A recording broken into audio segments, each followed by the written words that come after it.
Boa noite a todos e a todas que estão conosco nesta noite de 6 de maio de 2021. Sejam todas bem-vindas. Hoje é uma noite especial. Além da palestra com as convidadas Berenice Sica Lamas, Maria da Glória Jesus de Oliveira e Suzete Maria Santin, que irão nos falar sobre as mulheres da literatura gaúcha, teremos uma homenagem à pioneira escritora gaúcha, que publicou seus poemas no século XIX, Delfina Benigna da Cunha. Então, sou Eliane Tonello, sou presidente e coordenadora da Associação de Jornalistas e Escritoras do Brasil, Coordenadoria Rio Grande do Sul, e coordenarei esta live juntamente com a vice-presidente Andréa Barrios, que irá auxiliar na parte da técnica e também da coordenação. Boa noite a todas. Algumas palavras sobre a AGEB. A AGEB Nacional foi fundada em 1970 pela jornalista e escritora Helê Veloso Fernandes, com o intuito de proporcionar espaço às mulheres na literatura brasileira, para além dos tradicionais cuidados com afazeres da casa e da família. Hoje, a AGEB se faz presente em 16 estados brasileiros, sob o lema A Perenidade do Pensamento pela Palavra, criado pela agebiana gaúcha Maria Eunice Kautzmann, a primeira coordenadora da AGEB gaúcha, no ano de 1980.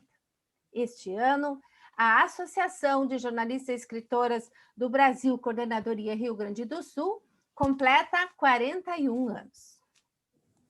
Neste momento, então, convido a segunda diretora financeira da AGEB-RS, a Yara Schmegel, para apresentar a palestrante Berenice Sica Lamas, que terá o tempo de fala de 20 minutos, até 20 minutos. Também os questionamentos e as considerações ficam para após o final da fala da terceira palestrante.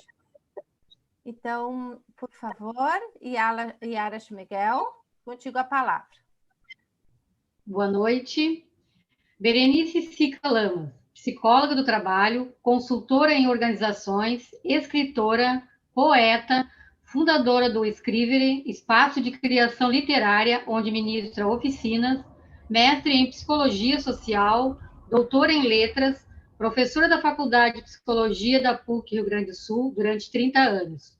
Muitos livros publicados, sendo que Essências e Geografias ganhou o prêmio da AGES 2018 de melhor livro de crônicas do ano. Ocupa a cadeira número 28 da Academia Literária Feminina do Rio Grande do Sul, patrona Cecília Meirelles, e é agebiana desde 1997. Tem livros publicados. Seja bem-vinda, Berenice. Muito obrigada. Bom, então, a mim cabe esse início, né, dessa conversa, dessa palestra, e a gente fez um... Posso continuar? Ah, tá, ela estava colocando os slides, desculpe. Então, realizando um recorte temporal, inicio com as escritoras gaúchas aproximadamente da década de 40 em diante, nascidas antes, entretanto, mulheres conectadas com o tempo futuro, visionárias, preparando o solo para a semeadura das gerações femininas que viriam. As décadas de 40 e 50, na literatura do Rio Grande do Sul, foram bastante fecundas em termos do feminino. Neste tempo, iniciam significativos acontecimentos no país e no mundo que influenciam a literatura. Impossível descolar literatura do cenário histórico, político, social de qualquer época.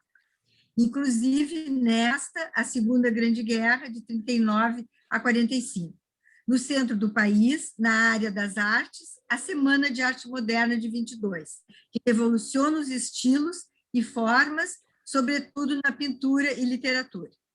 Então, na década de 40 e na sequência, portanto, as mulheres se movimentam em nosso estado em todos os sentidos, tentando, às vezes de modo incipiente, porém, já semeando ideias e ações, mudar o status quo de submissão aos homens e aos rígidos papéis impostos.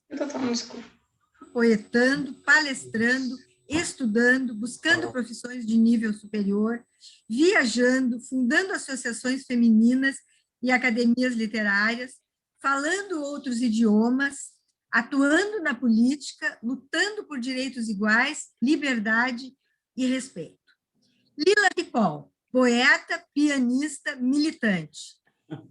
41, apresenta o livro Céu Vazio, depois vencendo o prêmio Olavo Bilac da Academia Brasileira de Letras.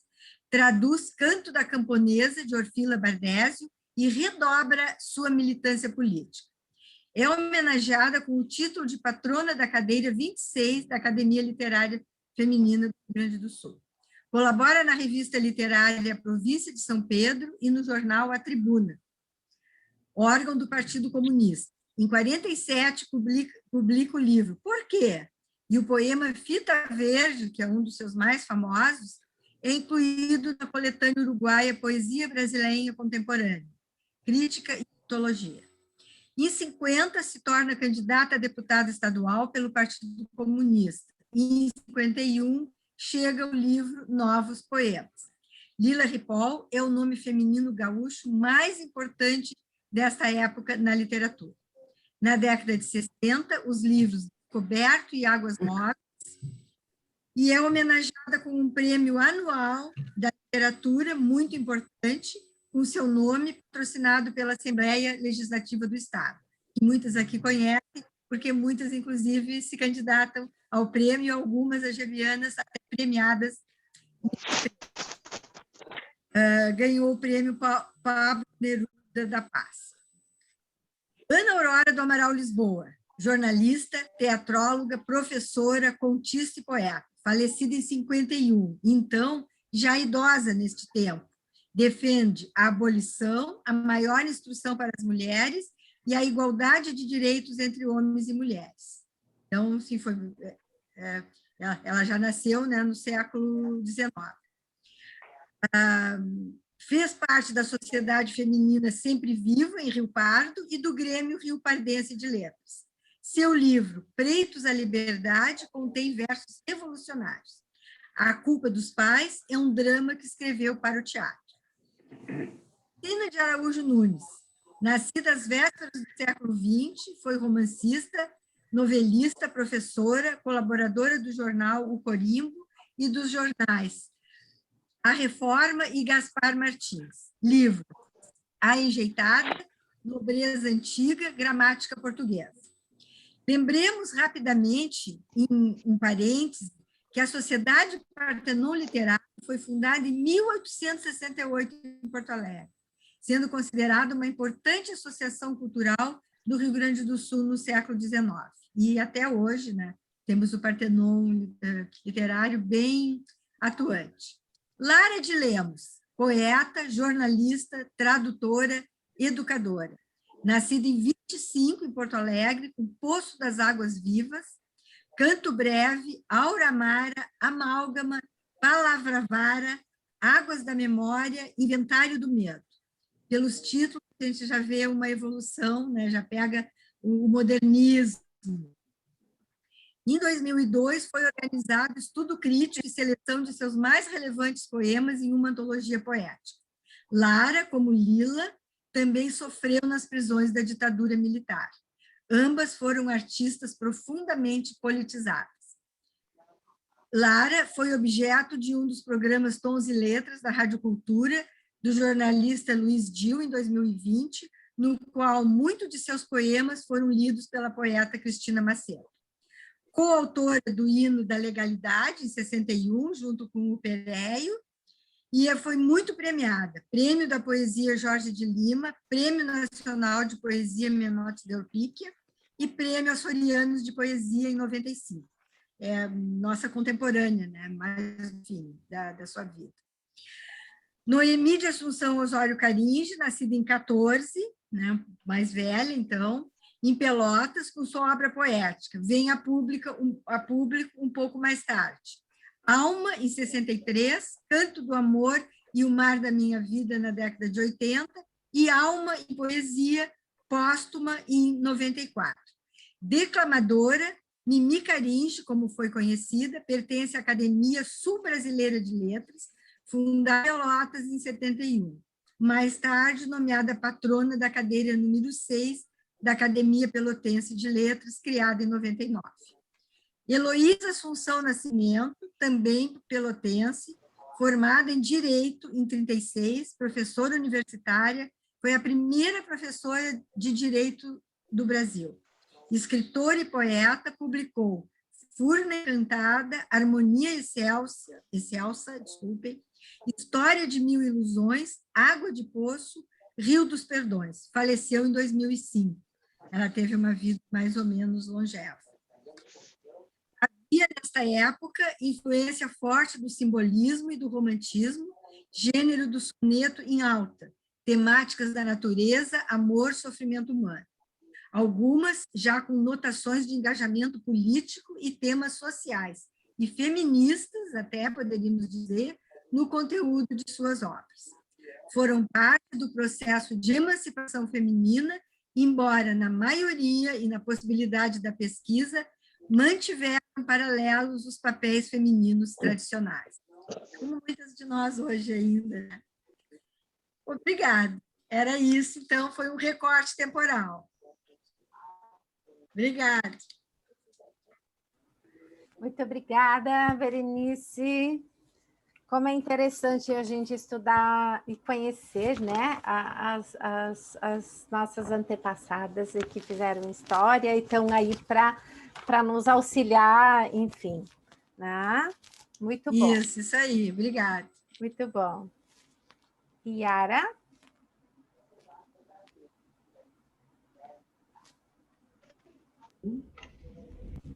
Pode chamar, por favor, a seguinte palestrante. Maria da Glória Jesus de Oliveira. É escritora, promotora da justiça, aposentada, advogada, psicanalista clínica e didata, compôs em psicanálise, filosofia clínica, associada da AGEB Rio Grande do Sul desde 1997, secretária-geral da Academia Rio Grandense de Letras, presidente da Academia Literária Feminina do Rio Grande do Sul e da Academia de Artes Literárias e Culturais do Rio Grande do Sul. Vice-presidente da Academia de Artes, Ciências e Letras Castro Alves. Membro honorária da Academia de Letras Machado de Assis, pertencente ao Partenon Literário. A AGES, Associação Gaúcha de Escritores, a Academia de Artes Literárias e Culturais do Rio Grande do Sul, a Academia de Letras do Brasil e Suíça, dentre outros. Tem livros publicados. Seja bem-vinda, Maria da Glória. Muito obrigada.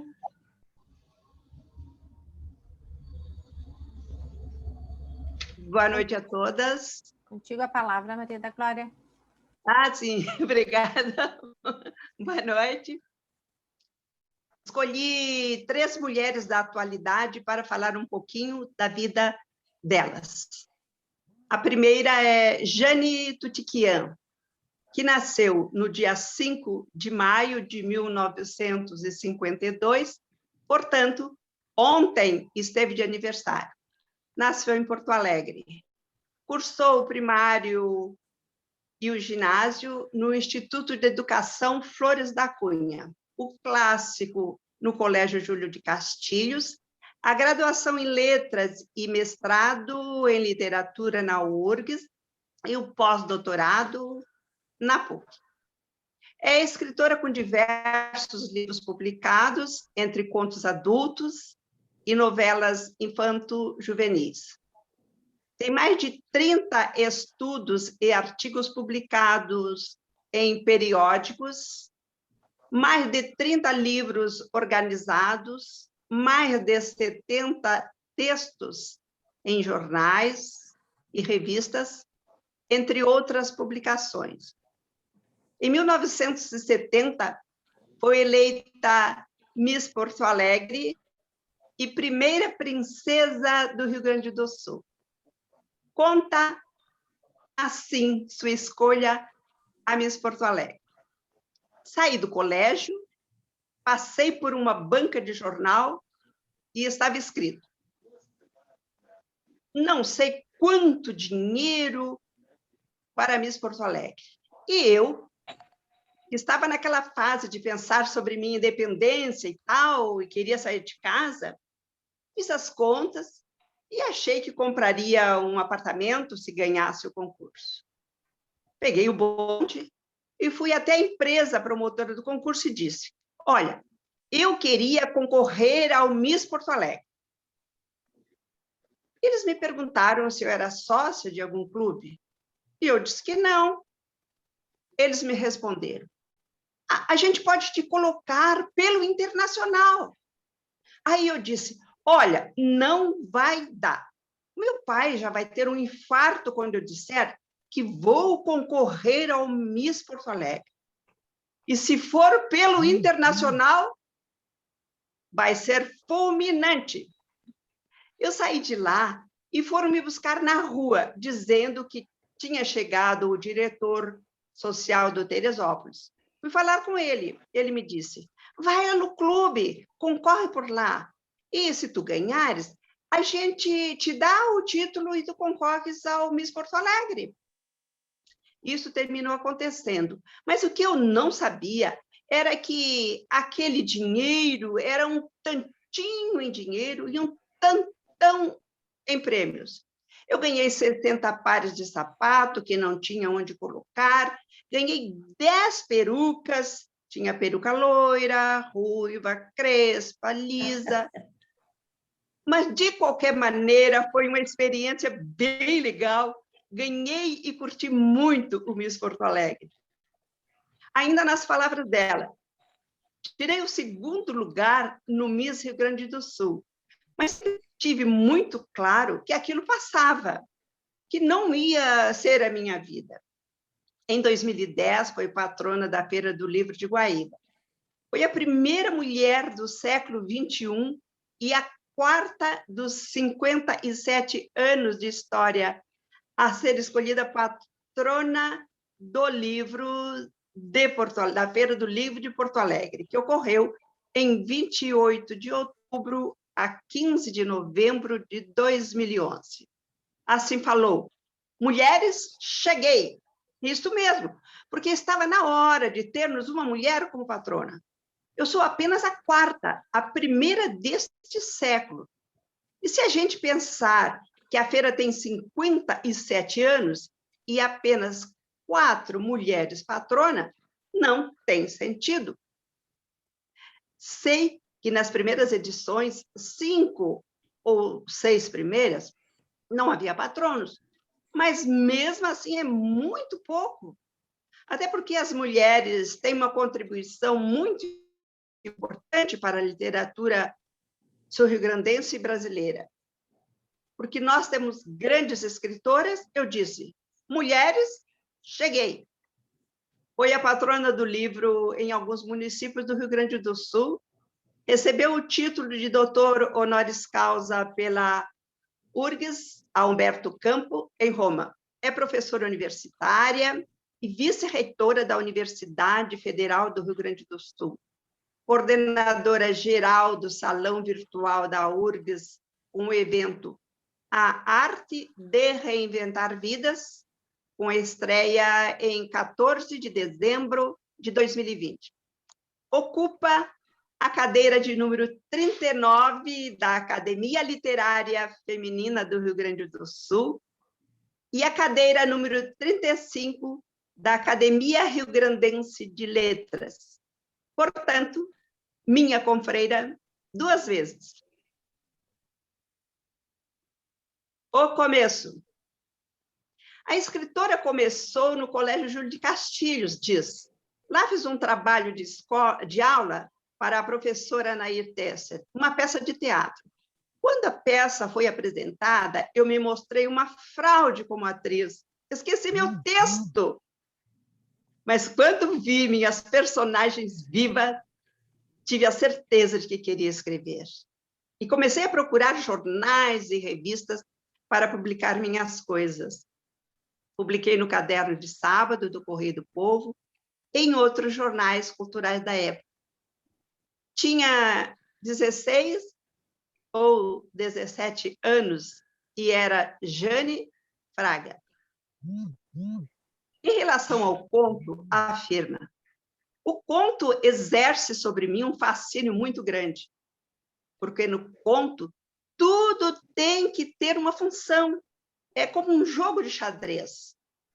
Tive uma ideia genial que desenvolvi em O Sentido das Estações. A coisa foi tão genial que só eu entendi, ninguém mais. No final do livro aparecia uma escritora que escrevia um livro chamado O Sentido das Estações.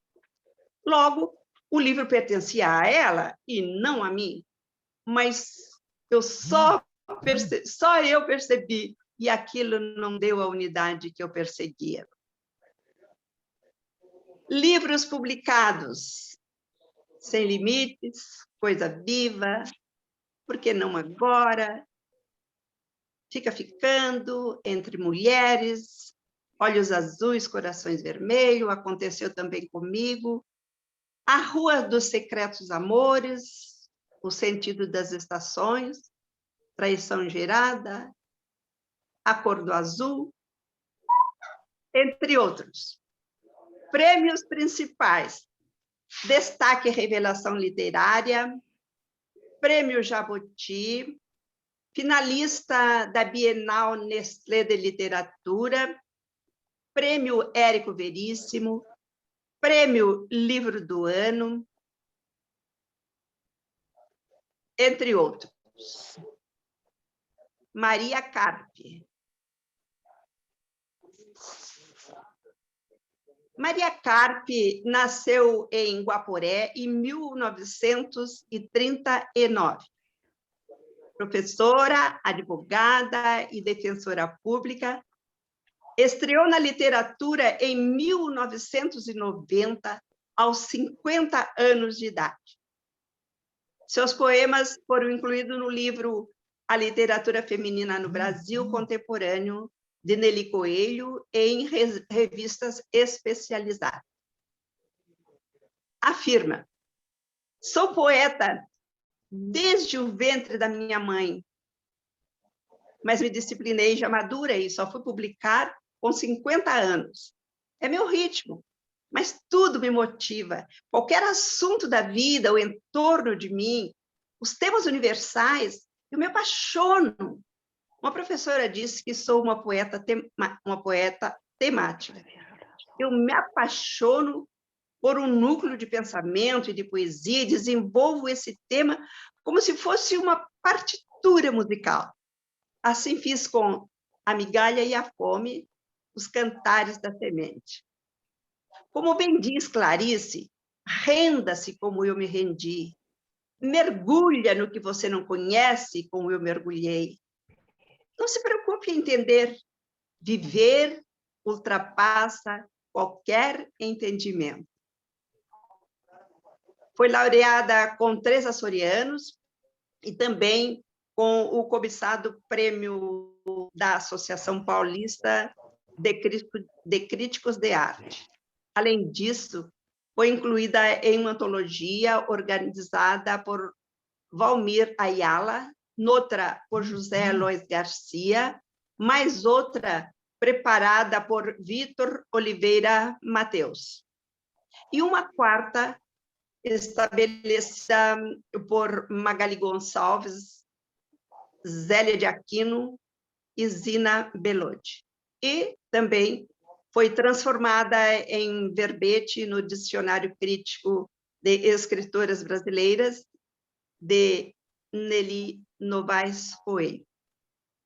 Patrona da Feira do Livro de Porto Alegre em 2018. Na ocasião, afirmou: publiquei com 50 anos de idade meu primeiro livro. A poesia esperou por mim, pois a Feira do Livro também esperou por mim. Em 5 de dezembro de 2019, recebeu o Prêmio Escritor do Ano, concedido pela Academia Rio-Grandense de Letras. Em seu discurso, sob emoção, declarou: Sou essencialmente sul. E o sul, a casa do Pampa, é a cordialidade. Estou recebendo, sem exagero, a luz do Cruzeiro do Sul. Valesca de Assis. Valesca de Assis nasceu em Santa Cruz do Sul em 1945. Cursou filosofia na Universidade Federal do Rio Grande do Sul e é especialista em ciências da educação pela mesma universidade.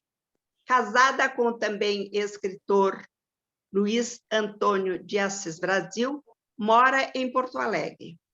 Estreou na literatura em 1990 com A Valsa da Medusa. Foi membro e presidente do Conselho Estadual de Cultura do Rio Grande do Sul. Integrou o Conselho Científico de Portugal, das Comunidades de Portugal, Açores.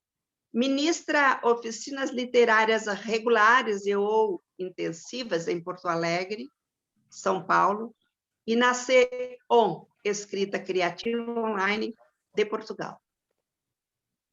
Em 1997, foi patrona da Feira do Livro de Porto Alegre.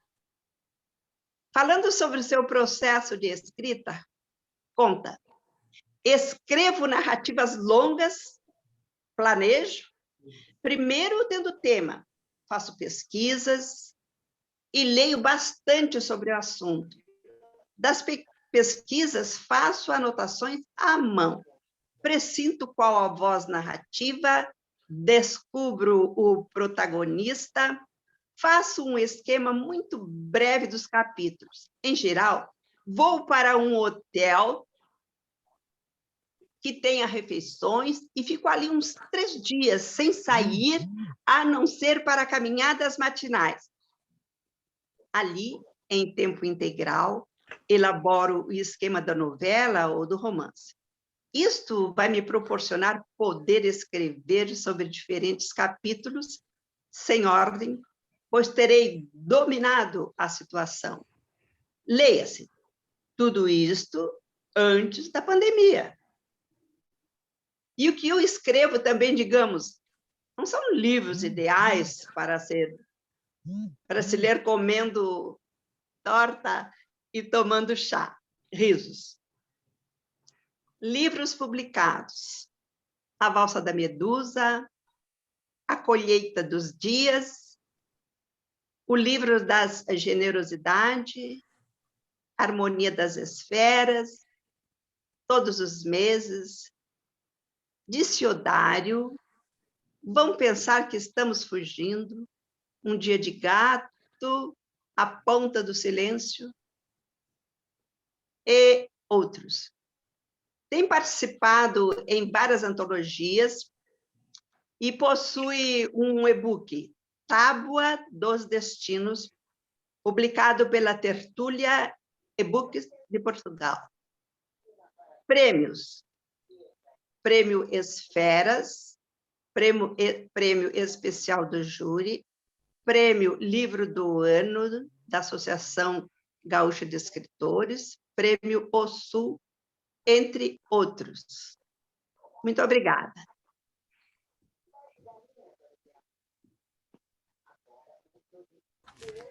Muito obrigada, Maria da Glória.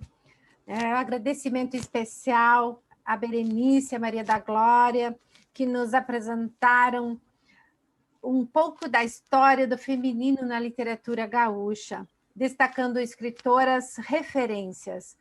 Um recorte temporal desde a década de 40 à contemporaneidade, aos anos do segundo milênio.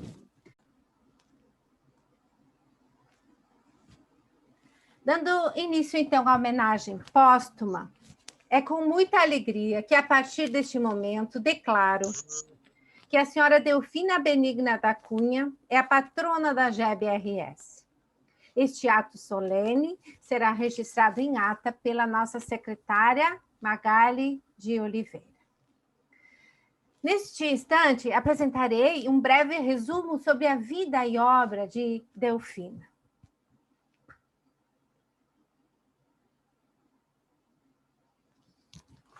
Okay. Pode voltar, Andréa? Pode voltar, eu preciso... Ok. Delfina, poeta cega, nasceu em 17 de junho de 1791, na Estância do Pontal, em São José do Norte, município sul-rio-grandense, localizado no extremo sul do estado, e morreu aos 65 anos de idade, em 16 de abril de 1857, no Rio de Janeiro. Aos 20 anos de idade, fica cega em decorrência da varíola. Recebeu, apesar de ser de forma domiciliar, uma sólida educação e aos 12 anos já estaria alfabetizada e já escrevera o soneto Colcheia. Obteve o patrocínio do imperador, auxílio importante para sua sobrevivência. Em 1834, com a chegada das máquinas impressoras da província de São Pedro, Delfina deu o passo inaugural. E nesse mesmo ano, publicou o primeiro livro de poesias, que seria também o primeiro impresso no Rio Grande do Sul, intitulado Poesias Oferecidas às Senhoras Rio-Grandenses, pela Tipografia Fonseca e Companhia, de Porto Alegre. Delfina é a patrona da cadeira número 1 da Academia Literária Feminina do Rio Grande do Sul e da cadeira 39 da Academia de Artes Literárias e Culturais do Estado do Rio Grande do Sul. Neste momento, então, passo a palavra à presidente nacional, Maria Odila Menezes de Souza. E após, teremos a palestra da convidada Suzete. Ok? Com a palavra, Maria Odila. Oi, tá me ouvindo? Sim, estou te ouvindo. Tá. Boa noite a todos. Está desligado. Tu não está aparecendo.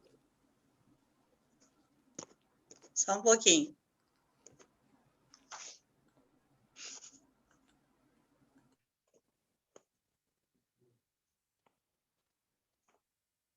Não, estou te enxergando, mas não estou conseguindo. Tá bem, pode seguir então, Maria Odila. Pode seguir que a gente está te ouvindo. Tá. Bom, evento Mulheres na Literatura, da GBRS. Boa noite a todos, em especial a Eliane Tonello, presidente coordenadora da GBRS, a vice-presidente Andréa Barrios, as amigas palestrantes Maria da Glória Jesus de Oliveira e Berenice Sica Lamas. É um prazer enorme estar aqui hoje, nessa noite memorável, porque é a escolha da patrona, né? Então, dizem, lugar de mulher é onde ela quiser, no futebol, no escritório, com os amigos ou conhecendo o mundo. Robson Samulai. Felizmente, hoje não há limites que impeçam a mulher de atingir seus projetos de vida. Admiráveis foram as mulheres de um passado distante, que apesar de todas as imposições da época, conseguiram vencer as inúmeras barreiras para realizar seus sonhos. Temos como maior exemplo a nossa homenageada de hoje, homenagem póstuma, a Delfina Benigna da Cunha, nascida 17 de junho de 1971, poetisa gaúcha de talento, que ficou cega aos 20 meses de idade. Sem a visão do mundo exterior, volta-se, sobretudo, para dentro de si mesma, para o seu desamparo de mulher bela e inválida. Daí a sua poesia achar-se impregnada de melancolia e tristeza, embora revele bondade e ternura em seus versos. Cultivou vários textos literários, epístolas, glosa, quadras, sonetos, etc. Foi homenageada como patrona número 1 da Academia Literária Feminina do Rio Grande do Sul. Eis um belo exemplo de mulher na literatura gaúcha de tempos remotos, para mostrar-nos o quanto é possível realizarmos nossos projetos através da escrita como superação e alento para as nossas dores da alma.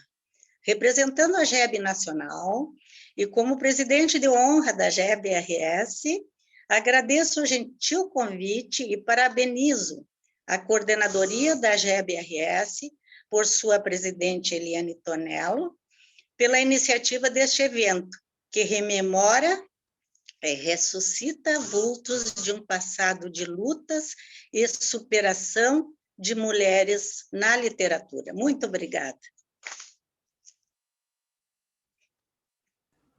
Muito obrigada, Maria Odila. Andréia, por favor, coloca a foto compartilha a tela da Delfina, para a gente conhecê-la. Aqui está, então, a Delfina Benigna da Cunha, que nasceu em 17/6/1791 e faleceu em 16/4/1857. Ok? Uma salva de palmas, então, a este momento.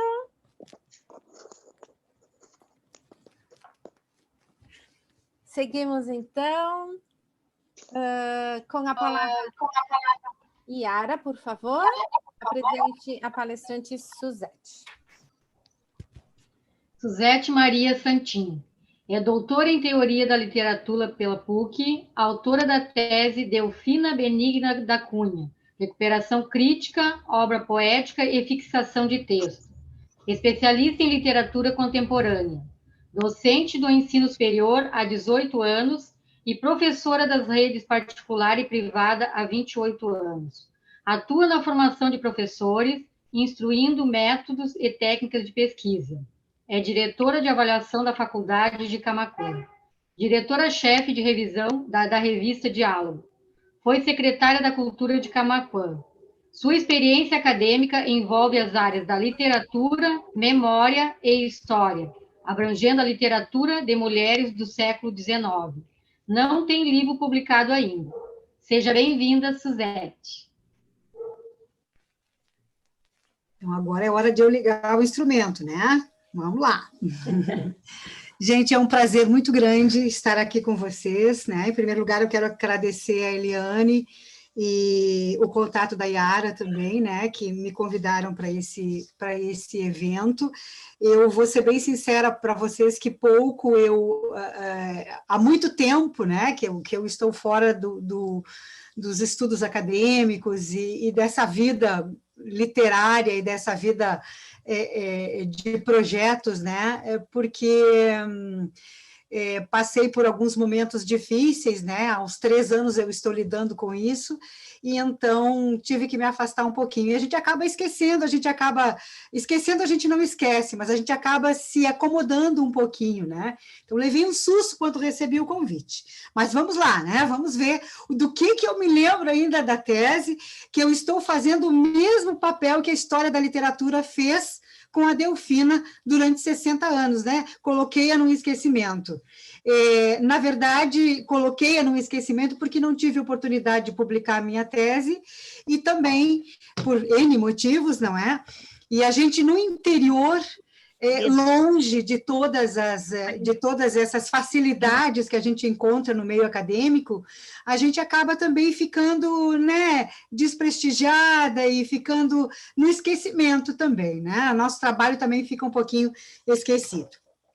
Então, por sorte, a Eliane pegou até a minha tese, né? A Eliane deu uma lidinha, gostou, né? Então, vamos lá ver o que nós vamos trazer de novo para vocês, certo? Bueno, vamos lá então. André, eu vou pedir que tu me siga, tá? Eu vou indo e tu vai me seguindo porque nós temos pouco tempo, não é? Ok, qualquer coisa bom, a gente vai se ajudando, tá? Eu vou te seguindo, Certo. qualquer coisa tu me Então, pede para mudar. Ok. Eu começo a minha fala, então, tentando criar uma metáfora para essa escritora, né? Delfina Benigna da Cunha, olha lá, com letra minúscula, o que é isso? Não, não foi com letra minúscula. A história de um delfim nas gélidas águas do sul. O que eu quis lembrar com isso, na verdade, né? Que a nossa escritora, ela foi esquecida durante muito tempo, ela navegou por mares, navegados por muitos tubarões, não é? E ela é um pequeno delfim tentando encontrar o seu espaço nessas águas, e ela foi esquecida, não é?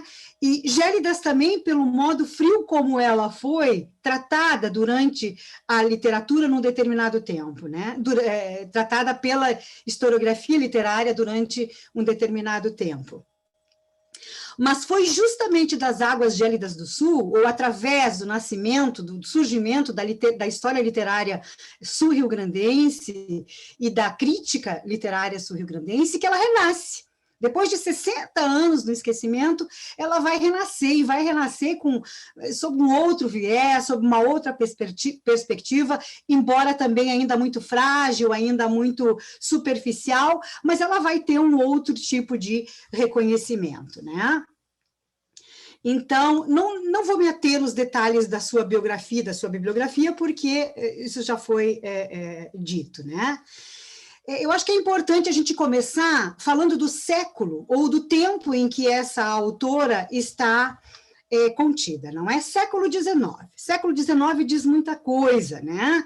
É um momento de fundação das nações, mas não só de fundação das nações, como também de fundação, é um momento fundacional da literatura brasileira, né? Nós estamos vivendo em pleno romantismo, embora Delfina chegue um pouquinho atrasada, e também a literatura do Rio Grande do Sul chegue um pouquinho atrasada nesse momento, mas eles vão participar com toda a perfeição estética também a esse momento, né? É um momento onde o discurso masculino ainda não, né? É supervalorizado, né? Em que existe uma ideia de estrutura social que delimita espaços masculinos e espaços femininos, acentuando tarefas, acentuando representações, todas ligadas aos sexos, obviamente, né? São histórias escritas no masculino, histórias de valores bem excludentes, diga-se de passagem, né? Que economicamente exclui a mulher porque ela não é útil, né? Considerada improdutiva, não é? Socialmente, essa história privilegia classes e negligencia sexos, gêneros, não é? E culturalmente fala apenas do homem. Por isso há um silêncio sobre as mulheres, né? E esse silêncio resulta justamente dessa concepção de papéis que excluem a mulher das esferas políticas, né? Do espaço público, das grandes ações e decisões, o lugar de privilégio do poder, né? Excluem a mulher desse espaço. É uma história monolítica, de autoria e de escrita. E essa história é que perpetua o mito de que o homem é o criador da literatura. Não é? Há controvérsias, mas ela perpetua esse mito. É uma história de representações e imagens acabadas, uma história que se quer completa, não é? Uma história que se quer definitiva e cujas representações são analisadas geralmente muito superficialmente, sem aprofundamentos, não é?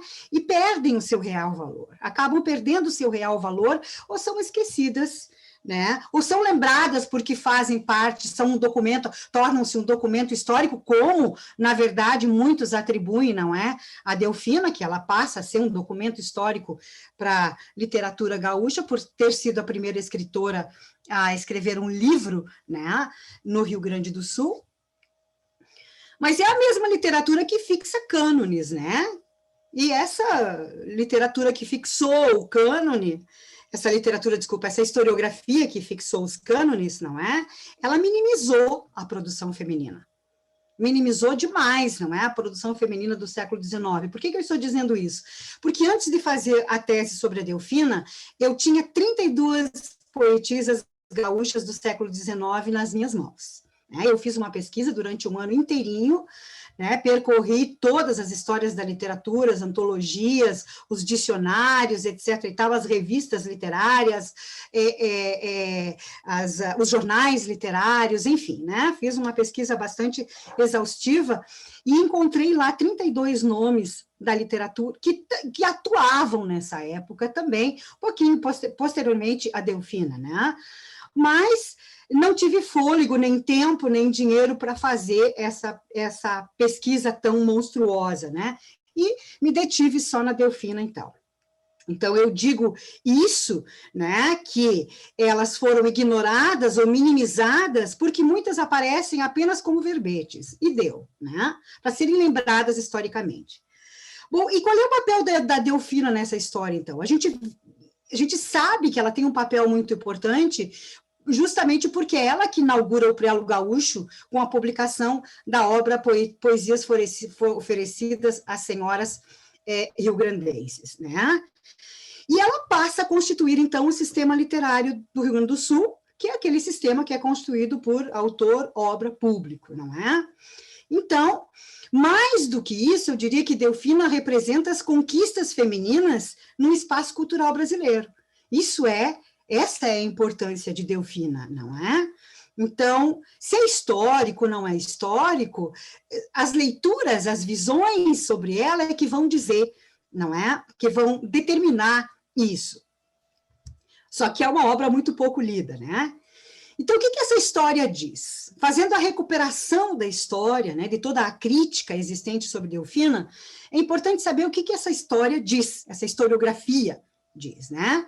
Bem, primeiro que ela ganhou um destaque no incipiente cânone literário brasileiro do século XIX, ganhou, né? Ganhou uma obra dela, ganhou um destaque. Pequeno, mas ganhou. A história da literatura, desde os textos de formação da primeira metade do século XIX, não vão se revelar totalmente insensíveis a essa produção, né?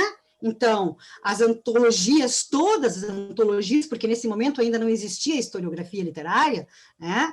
Essas antologias contemporâneas à Delfina, elas vão imputar-lhe uma participação considerável, principalmente a primeira obra que falou dela, que foi o Parnaso do Cônego Januário, né? E ele faz uma declaração muito importante a respeito da obra da Delfina e coloca lá um conjunto de 7 poesias, se eu não me lembro, agora não fui relembrar isso.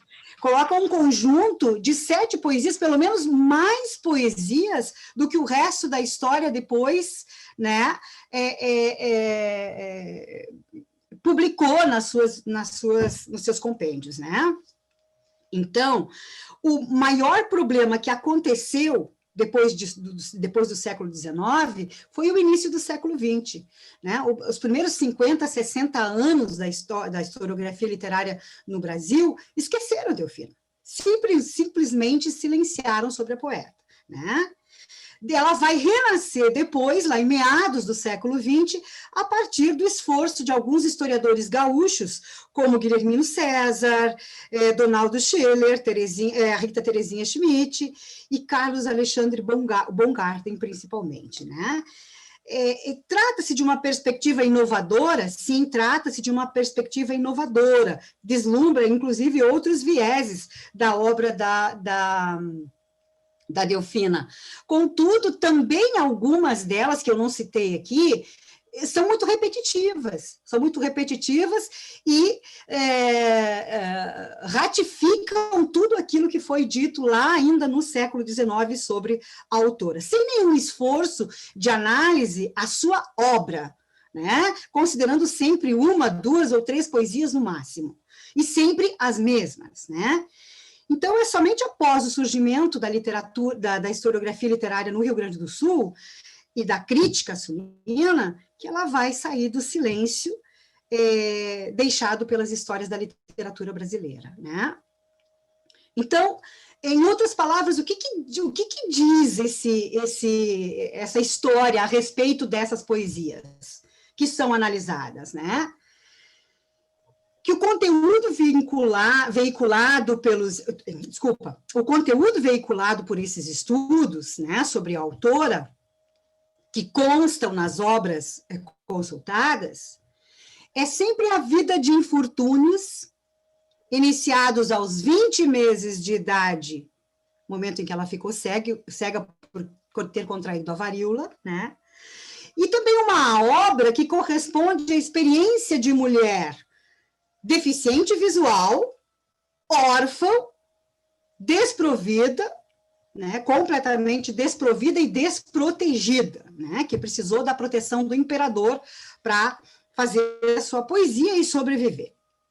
Além, obviamente, da reiterada análise de desses poucos poemas, que são sempre os mesmos, que acabam aparecendo nessas antologias, nessas bibliografias, enfim, em todas as histórias, né? Bom, o que se infere, então, dessas leituras? Né? O que foi possível se inferir dessas leituras para objetivar o nosso trabalho?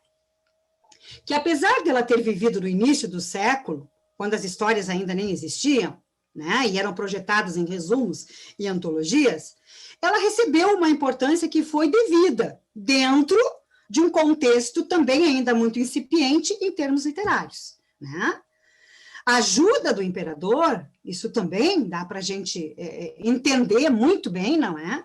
De tanto bater na mesma tecla, que a ajuda do imperador foi muito importante. Mas a insistência de Delfina, a sua perseverança, são ainda um sinal muito mais importante na construção dessa dignidade, né? Por quê? Porque ela fez florescer os frutos do seu trabalho nessa trajetória, né? Então, mais importante do que isso, né, da ajuda do imperador, é certamente a perseverança dela, né? E como mulher cega e desprotegida e etc e tal, ela podia não ter perseverado, ela podia ter sucumbido, ela poderia ter desistido, ela poderia ter, enfim, não é? E ela precisava de uma ajuda, que era a ajuda da irmã Raquel, que a levava, que a conduzia, que a acompanhava nos lugares, né? Dá para se inferir também, então, que nesse tempo ela produziu duas obras, né? As poesias oferecidas às senhoras sul-grandenses e as poesias oferecidas à imperatriz viúva. Muitas delas são as mesmas poesias, né? Mas, enfim, pouco de original na segunda obra. Ela adquire um certo prestígio, né? E ela acaba sendo relacionada a grandes nomes da literatura quando ela citadas nos Parnassos, nas antologias, etc. e tal, ela aparece lá no contexto romântico, ou no contexto Árcade, associada a grandes escritores, aos escritores que são referência, né, nesses movimentos literários. Outra coisa que chama a atenção nas histórias é que todos falam da sua capacidade de improviso, né? Então, a gente vai ler um pouquinho sobre ela e a gente vai ver que ela era uma autora que realmente tinha essa capacidade de improviso, e toda a sua simpatia e todo o seu carisma ela adquiriu aí, nas festas, nas quermesses, nos saraus, não é? Onde quer que ela estava, ela era cogitada para declamar. Então, dava-se um mote, que todos os poemas começam com mote, né, que é um motivo, é um tema motivador, e ela, então, arriscava, né, o conteúdo desse poema. E uma coisa muito importante também é que ela, com tudo isso, ela transforma a poesia dela, não é, em um instrumento, em um veículo de comunicação com a sociedade. Né? Eu acho que é super importante isso, porque aquela visão de uma pessoa desprotegida, não é? De desprotegida ela não tinha, sim, só a falta de recursos, não é? E por ser cega, mas ela se sobressai nesse contexto. A importância da poeta como parte integrante do grupo literário da época, então, é reafirmada por nomes importantes da literatura. Né? Então, depois de toda essa leitura, o que se percebe? Nossa, olha quantos nomes importantes da historiografia literária reafirmaram a existência, reafirmaram a obra, reafirmaram a sua importância, não é, dentro da formação da literatura brasileira, né? Então, a história, sempre lembrando que a historiografia literária, ela é um instrumento extremamente importante, porque ela concede valores literários aos escritores, não é? E também é importante na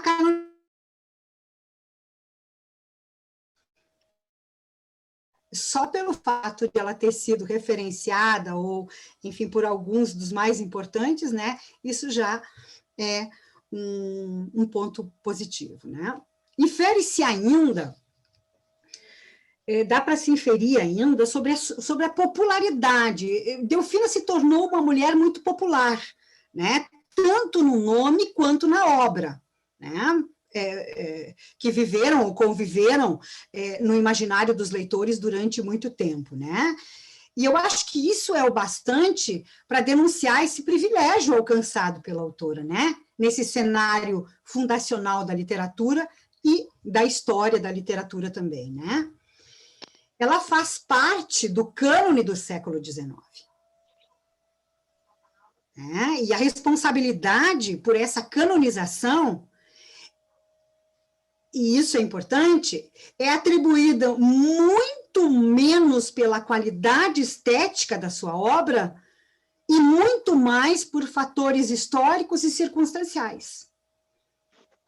Então, ela está aqui porque ela é protegida do imperador, ou por isso, por aquilo, porque ela é cega, porque ela é desprotegida, porque ela é isso, porque ela é aquilo, não é? Então, as circunstâncias que envolvem a vida dela acabam chamando muito mais atenção do que o valor estético do seu poema. E não é sobre isso que a gente lê nas histórias, sobre o valor estético. Quando se ouve muito pouco, né? Então, não dá para ignorar também que a obra da Delfina, ela sintoniza com a literatura de escritores daquele tempo. Não dá para a gente ignorar isso, né? E ela é uma poeta de traços românticos muito bem delineados, tanto pela forma quanto pelo tema. Só que isso é preciso de uma leitura um pouquinho mais significativa, um pouquinho mais aprofundada para a gente buscar, né, buscar esses sinais. Bom, tudo isso, então, lhe possibilitou o quê?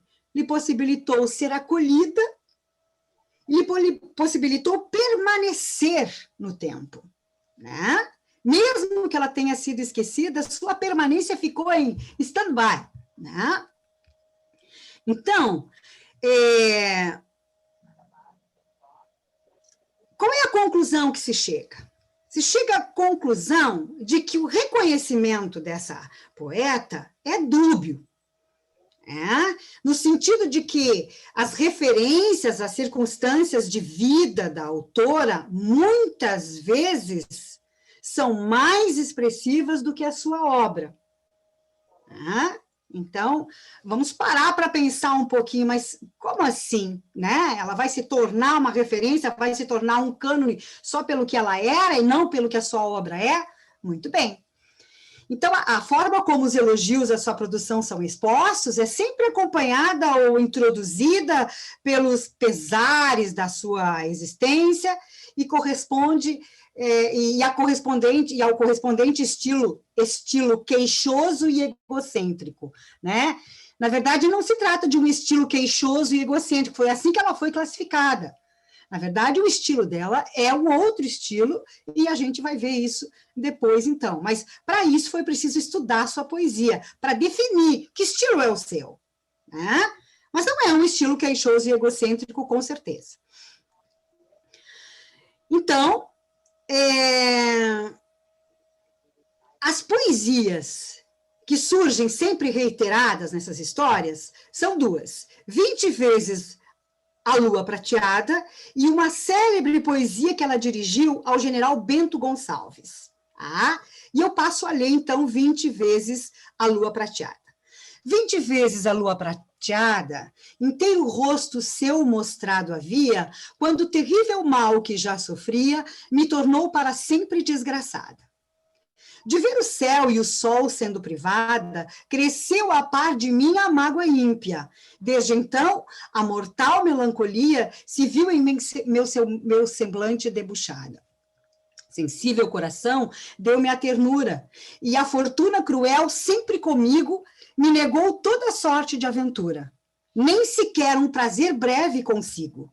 Só para terminar minha amargura, me aguarda o triste, sepulcral jazigo. Então, o tom queixoso, aqui todas as histórias ao lamento, não é? A desgraça de que ela foi acometida, é esse tom que ele se refere, não é? Que eles se referem.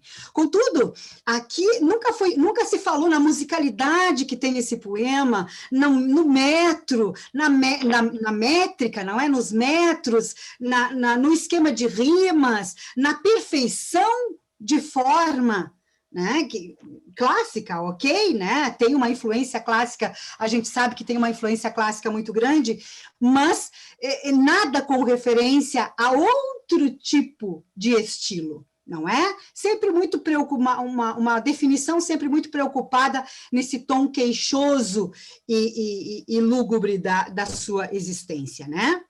Então, essa poesia afilia nessa corrente aí, né, do queixume.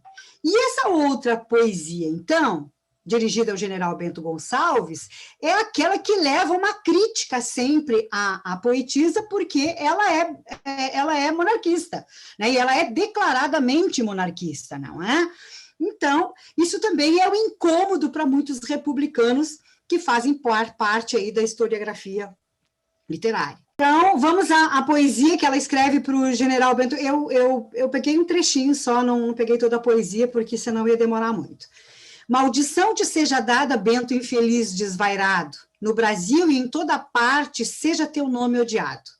A ti que um punhal violento cravaste na pátria aflita, a ti a quem sempre irrita da virtude o luzimento, a ti que dás o tormento dessas infernais moradas, que tens feito desgraçadas a 1000 famílias de bem, do alto do céu, como a ninguém, maldições te sejam dadas. Então, é um teor bem forte, né? Quase que de raiva, de desgosto, mas poderia ter sido analisada por um outro viés também, né? Mas foi analisada simplesmente pela sua filiação à monarquia, né? Então, as conclusões ainda continuam, né, nesse sentido, de que, pensando finalmente que tá bem, as escolhas dos escritores, dos historiadores, tiraram lá das prateleiras de leituras todos aqueles que eles consideraram inaptos ao ofício literário.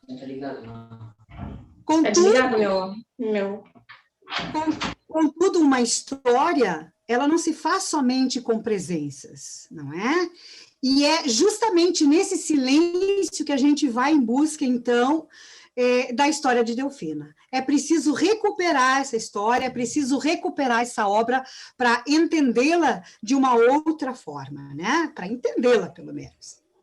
Então, todas essas questões levantadas pelos historiadores sobre os temas laudatórios dos poemas de ocasião são questionáveis, né? São questionáveis se partirem para uma análise. O fato de a poeta cega o fato de ela ser cega pode ter contribuído para para ela ter fugido dos temas tão caros ao arcadismo e ao romantismo, no caso do arcadismo ao bucolismo, no caso do romantismo à cor local, mas ela era cega, né? Ela era cega e ela não viu essa cor local, ela não tinha como descrever com objetividade, ou pelo menos com a objetividade que se queria. Mas o que a gente entende é que os seus poemas não se restringem a eles, não se restringem a esses cenários, não se restringem a esses temas, não é? Os versos que mais se destacam na obra da Delfina são aqueles que tematizam o amor e o sofrimento. Geralmente o amor acompanhado do sofrimento, né? O amor impossível, aquele amor que é ditame da natureza, que é ditado pela própria natureza do ser humano, né? E que combate qualquer tipo de ração. Tá? Então, recuperar essa obra é o nosso objetivo. O objetivo da minha tese foi esse: recuperar a obra de Delfina sem nenhuma intenção classificatória para entender o que essa obra possui de singular. Né? Então, meu objetivo era revelar uma Delfina em sua própria poética. Revelar a Delfina na sua própria poética. Livre de apreciações estéticas, classificações e comparações muito desvantajosas, diga-se de passagem, não é? Porque ela foi comparada a clássicas, né? Poetisas clássicas da literatura europeia. E aí, nessa comparação, né, tudo sobra para essas poetisas e tudo falta para a Delfina. E quando a gente vai observar, na verdade, não existe muita diferença, não, né, no modo de expressão dos sentimentos. Né? Então, a gente vai fazer isso, vai buscar essa singularidade da obra da Delfina com a ajuda de dois teóricos muito importantes, dois conceitos muito importantes, né? Um é o conceito do Hegel de poética, né? Da poética de Hegel, e de Paul Rifater, né? Que fala dos estratos poéticos, né? E, importante, ele analisa cada poema como único, e é a grande sacada, analisar cada poema como único, porque assim é, né? Então, para quê? Para buscar a significância desse poema, né? Na sua unicidade. Existe uma unicidade, e é preciso ir em busca dessa unicidade também, né? E o que é essa unicidade? O que essa significância vai nos mostrar? O que essa unicidade vai nos mostrar? O estilo do autor. E, nesse caso, o estilo de Delfina, né? Então, quando nós fazemos análise da obra da autora, a partir deste trabalho, né? Então, foi possível a gente chegar a algumas conclusões. Analisamos os poemas, não é? Associamos a teoria, fizemos todo o trabalho teórico, fizemos todo o trabalho técnico, não é? De análise, pedacinho por pedacinho, extrato por extrato, né? E chegamos a algumas conclusões, então, né?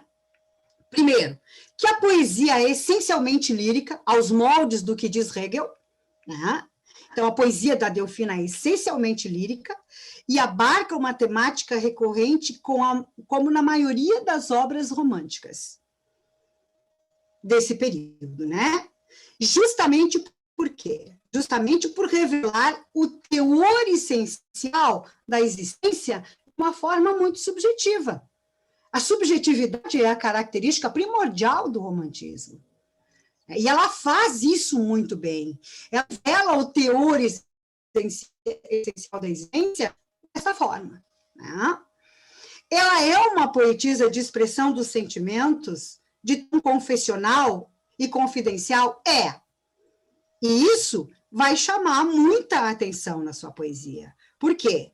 Talvez ela tenha uma intenção mais pura e mais humana e menos literária. Né? Então, na sua essência de bondade, de amor, talvez a sua intenção fosse essa, né? Talvez a sua intenção nem fosse tanto literária. E até mesmo pela sua pouca instrução, né, gente? Ela não pode ser igualada da literatura europeia, menos das brasileiras que conversam, que dialogam com esse universo, não é? Talvez ela nem tivesse conhecido, não tivesse conhecido a poetas, né? E a sua obra, então, desenvolve uma poética própria, a gente pode dizer. A obra de Delfina desenvolve uma poética própria. E qual é? A de um mundo visto com os olhos do coração. Ela não enxerga, né? De uma cega que sente pela janela sentimental da alma. Né? Então, ela tem, eu acredito assim, que sempre acredito naquela frase que diz assim, Deus tira um dom e dá outro, né? Tira um sentido e dá outros. Acredito que no caso dela tenha sido mais ou menos isso, né? Esses sentimentos todos aflorados, esses sentidos todos aflorados, né? A análise ainda nos revela que a descrição que ela faz do mundo exterior, né, ela revela uma experiência muito subjetiva. Ela não tem contato com a realidade, ela não tem contato visual com o mundo real, não é? Então, como ela faria essa descrição, já que exigem tanto dela a cor local, não é? Como ela faria essa descrição? Ela o faz, mas ela o faz como uma experiência muito subjetiva, né? Então, ao contrário do que possa parecer, né, uma descrição de suas vivências de cega e de dependente. Então, fica aquela coisa assim, mas, afinal de contas, né, quem é que fala aqui? É a cega, é a dependente, ou é uma experiência muito subjetiva de ser humano, né? Ela não revela apenas objetivamente, então, seus recalques diante da sua existência conturbada e sofrida, não é? Vai além disso. A linguagem dos seus poemas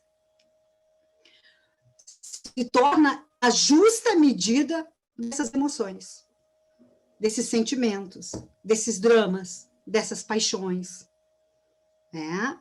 E isso, exatamente isso que desvela esse lirismo contido na produção da poeta. Brilhante explanação da Delfina, E também define a literariedade dos seus poemas.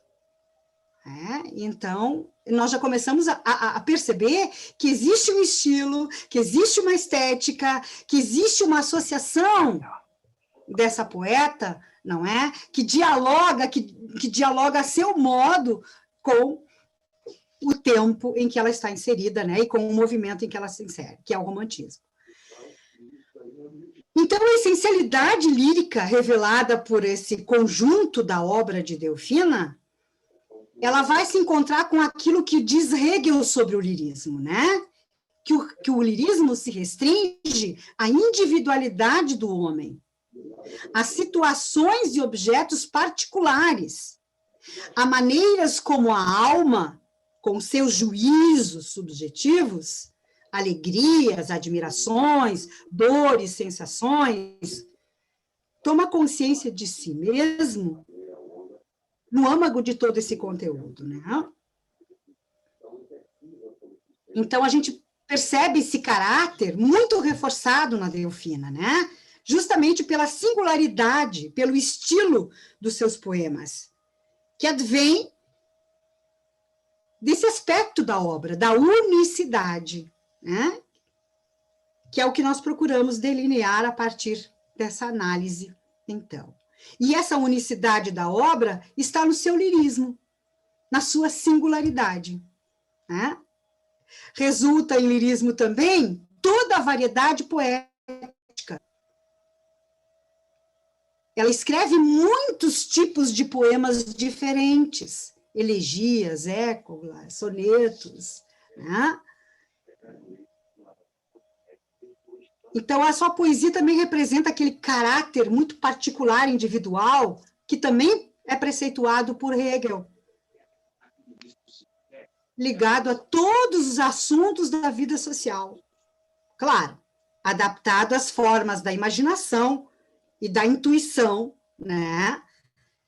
Penetrados no domínio dos sentimentos verdadeiros. Assim, considera-se como legítimas, a despeito dos conceitos pré-existentes sobre a sua poesia, não somente as verdades clássicas e genéricas sobre a vida, mas todos os objetos do mundo moral e da natureza. Não são acontecimentos reais em si, ou a vida na sua matéria que conferem o lirismo à poesia, mas a forma como o discurso trata esses temas, poeticamente, através da harmonia das palavras. De acordo com a poética do Hegel, existem 3 requisitos para que uma poesia se torne lírica, ou para que ela seja classificada como tal, não é? E a temática de Delfina é lírica.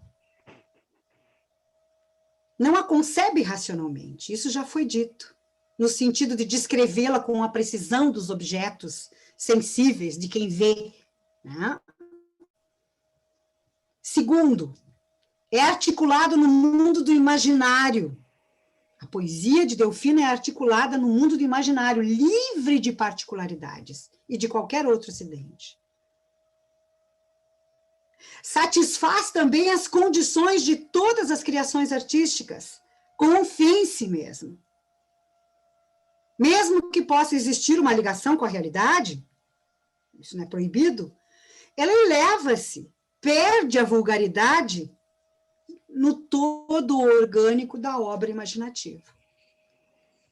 Então, de onde Delfina tira os temas? Tira da realidade, mas os conduz à esfera dos sentimentos. Transforma esses temas em objeto de experiência interna, expressando sobre um revestimento verbal muito próprio, né?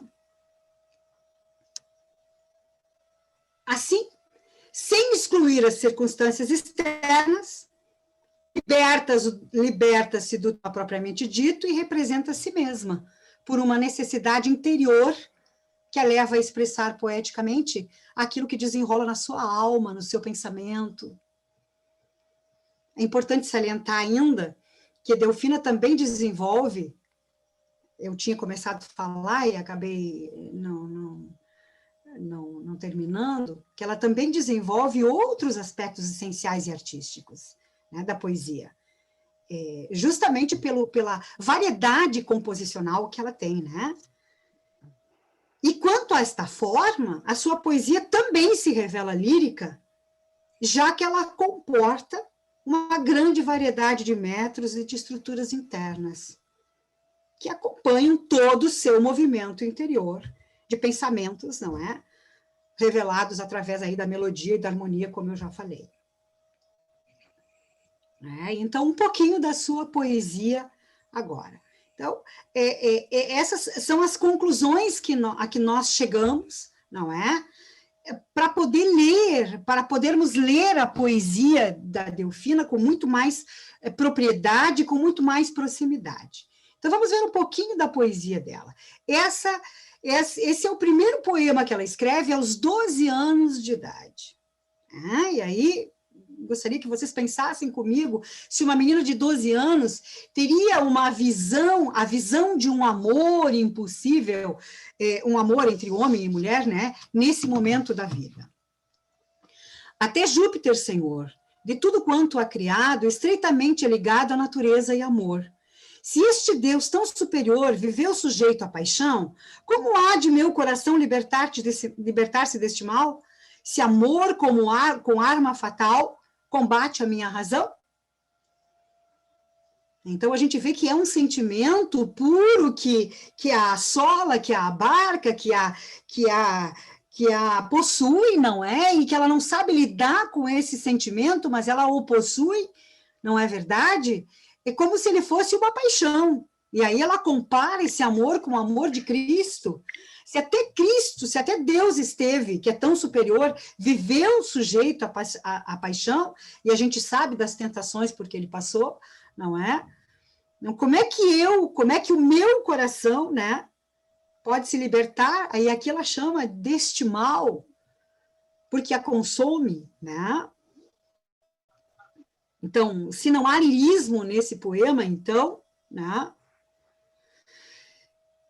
Os temas amor e dor são os temas mais recorrentes na sua poesia, tá? Então, vamos ver um pouquinho disso. Inquires por quem gemo, acaso ignoras que por ti suspirei, que ainda suspiro? E por mais que eu pesquise, só infiro que ris de uma infeliz que a não deploras. Vem findar meu tormento acerbo e duro, a vida que prezei aflige e cansa. Se, ó morte, propícia ao meu conjuro. Ela torna a morte uma confidente, né? Como se, também prezando a temática da morte, exatamente como os românticos, né? Então, esse soneto é uma parte de um soneto, né?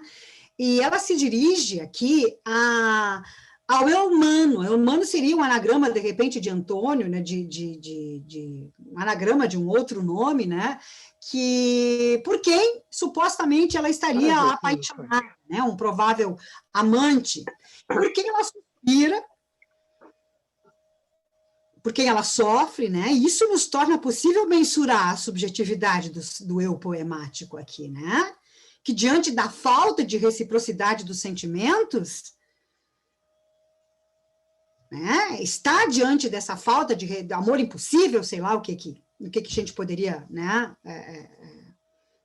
associar aqui, mas percebe-se que há um lirismo amoroso que se revela no sofrimento, na espera de um amor que não é correspondido.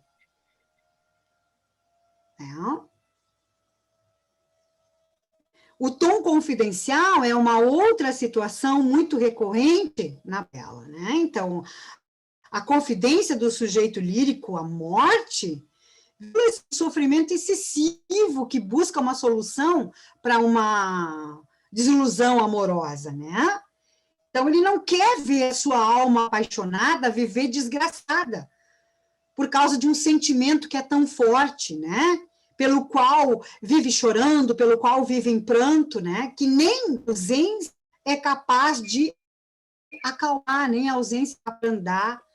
Então, ele pede a morte que não consinta que ele suporte essas prisões da vida, né? Que estão terminando com os seus dias, que estão tornando os seus dias fatais.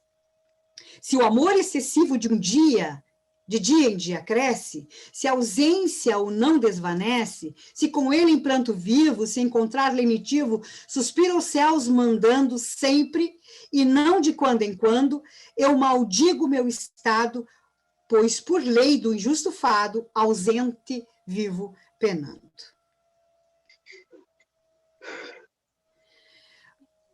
O espírito acostumado ao sofrimento é uma outra questão muito recorrente nas poesias de Delfina, não é? Então, a gente vê que essa temática é completamente lírica, né? Porque não há como falar de sentimentos sem ser subjetivo, não há como falar de sentimentos sem ser individual, não é? Então, nas ocasiões, a gente vê que esse eu lírico tenta ser mais racional, e apesar de sofrer pela separação, ele se resigna ao destino. Não tem outra coisa para fazer, não é? Então, o romântico buscava as soluções onde? Na resignação, na morte, muitas vezes, né? Uma sujeição paciente às contrariedades da vida, né? Vão deixar à mostra esse espírito acostumado ao sofrimento. Mesmo de ti separada, fé pura te hei de guardar, e sempre te hei de adorar, ainda não sendo amada. Se eu não for afortunada, não hei de inconstante ser. De mim não tens de temer, a ser firme estou disposta. Não por destino, por gosto, hei de amar-te até morrer. E esse tom confessional, então, da poesia romântica, revela situações muito particulares da poeta, né?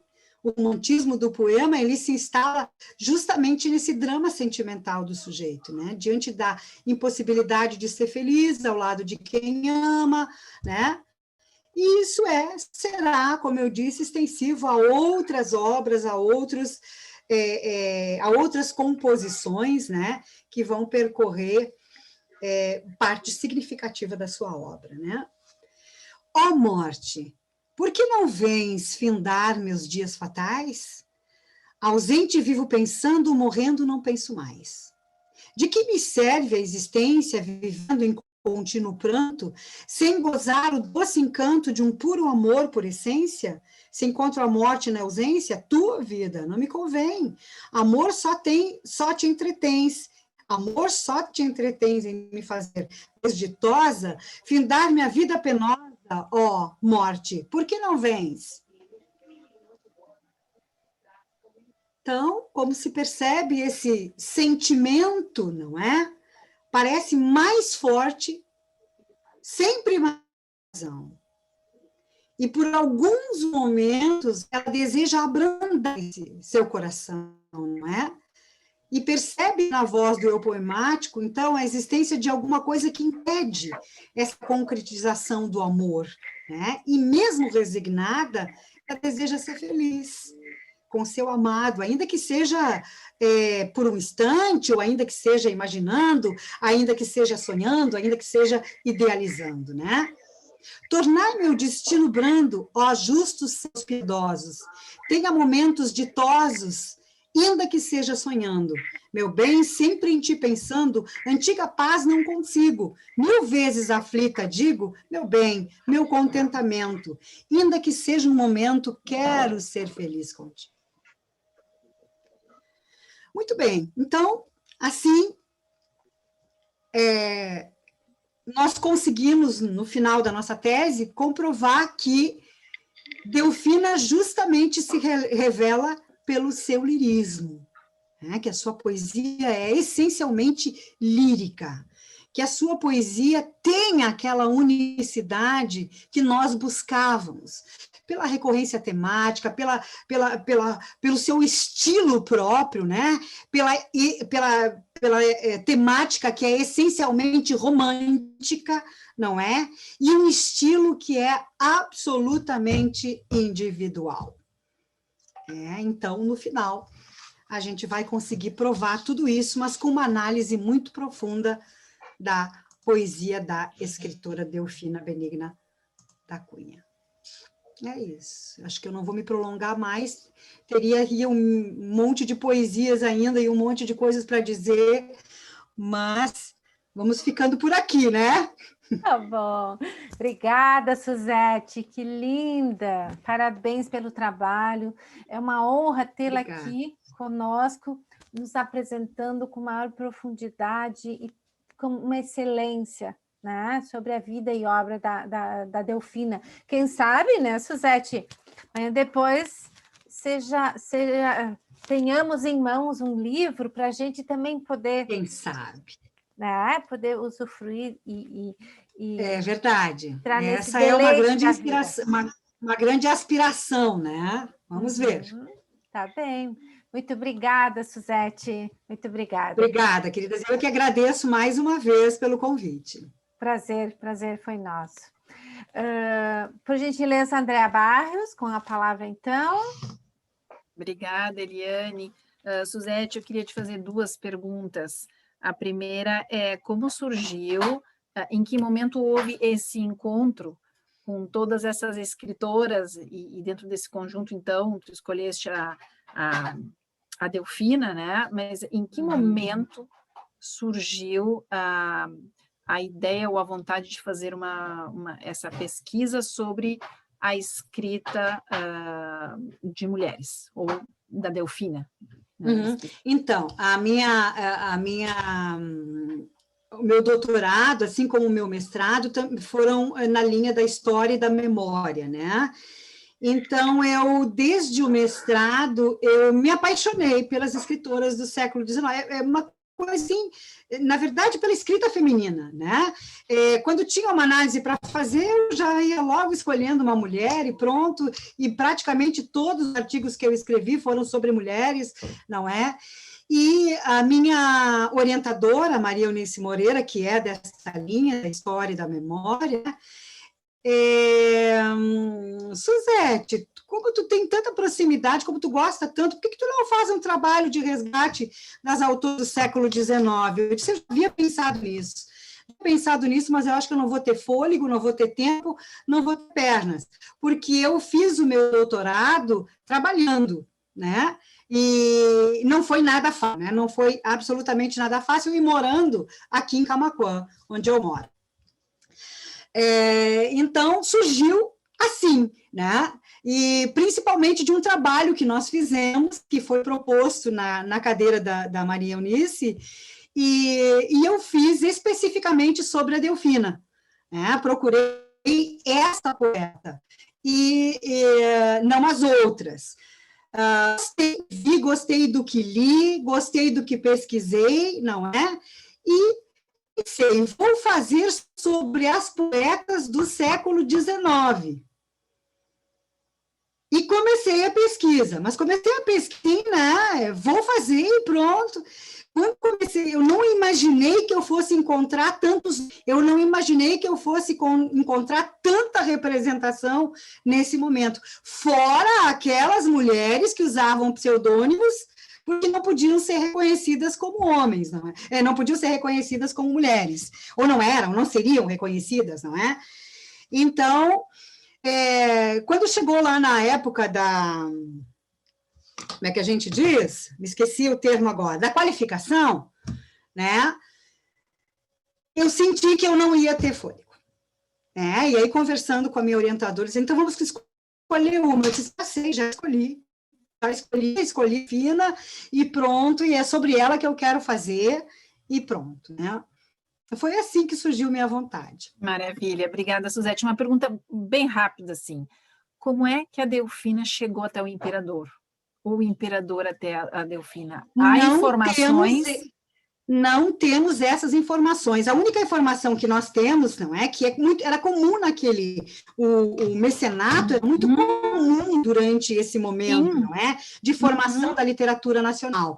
Então, provavelmente, ela tenha ido procurar o imperador e pedido essa mesada, não é? Muitos chamam de mesada.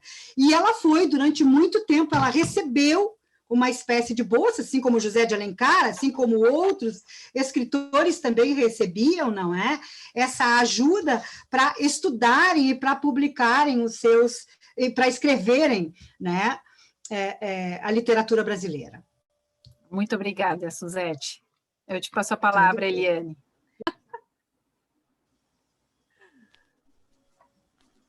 Com a palavra, Andréa Barros, por favor, para dar continuidade. Então, agora, neste último bloco da nossa noite, nós vamos ler a poesia de Delfina, e eu começo, então, lendo de Delfina Benigna da Cunha, o seguinte poema. Mas que posso eu fazer, fraca, nas trevas, sem gozar esse dom que é quase a vida? Sim, a vida o que é? É força, é gozo, é a luz que ilumina um espaço imenso. Quem não goza a brilhante primavera, aquele a quem diante de seus olhos todas as flores têm a cor da noite. Para quem tintos são todos os frutos nessa cor tenebrosa que me cerca. Que não distingue as cores dessas aves que os ares cruzam, que nos mares pousam, que as estrelas não vê, não à vista do sempiterno esse cortejo imenso, milhões de mundos que o espaço habitam. Ó, quem isso não vê, nada avalia, tem só da vida à parte, que não presta. Obrigada.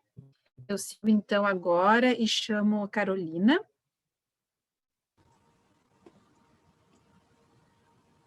Por favor, Carolina. Boa noite a todas. Delfina Benigna da Cunha. Mote. Como vive quem não vive, com quem deseja viver?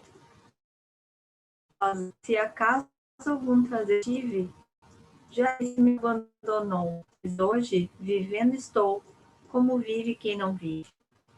Ao lado de quem motive o seu mais doce prazer. Este vive a padecer a mágoa mais desabrida, pois não passa sua vida com quem deseja viver.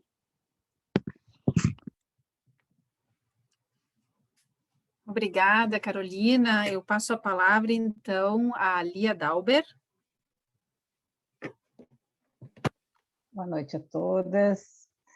Então, da Delfina ao mesmo. Bosquejou no escuro abismo o monstro da escravidão. Da liberdade e razão, completou-se o heroísmo. Do cruzeiro, o brilhantismo. Atraiu diversas gentes, entre nós contentes. Vivem das leis ao abrigo, e do cativeiro antigo já somos independentes. Obrigada, Lia. A palavra, então, a Rocha, por favor. Então, de Delfina. Meigo amor, porção de vida e do universo prazer. Sem ti não podia ser. A natura enriquecida, a vizinha eternecida, quando as campinas florescem, buscam um consorte e ambos tecem o seu ninho melindroso, e o tálamo venturoso os consortes reconhecem. Obrigada, Lilian. Eu passo a palavra à Laura Rangel.